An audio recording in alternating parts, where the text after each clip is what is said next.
WSCW.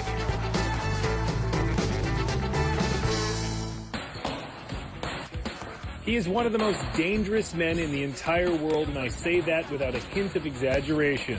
This is Dan Henderson.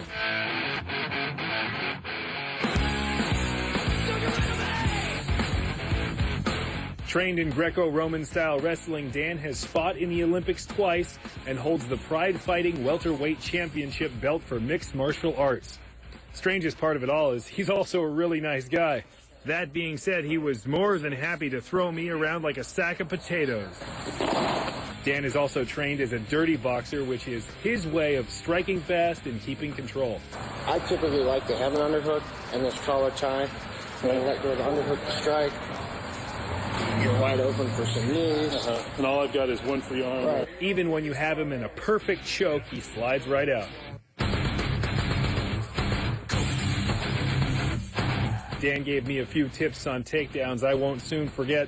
Then he finished me off with his chokes. Get choking you. You know, when Dan Henderson's putting on his gloves, it's time to leave. Dan will now fight for the middleweight Pride title on February 24th in Las Vegas.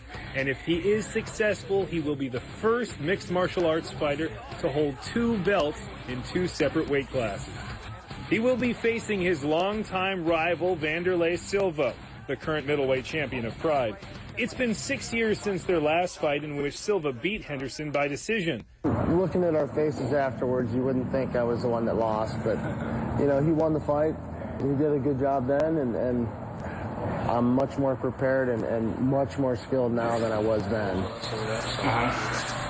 Like a choke.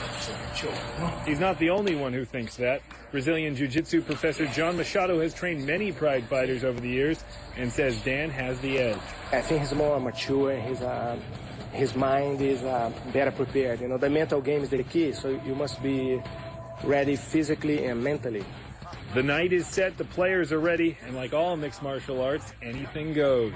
From the Machado Brazilian Jiu-Jitsu studio in Culver City, Jamie Chambers, KTLA News.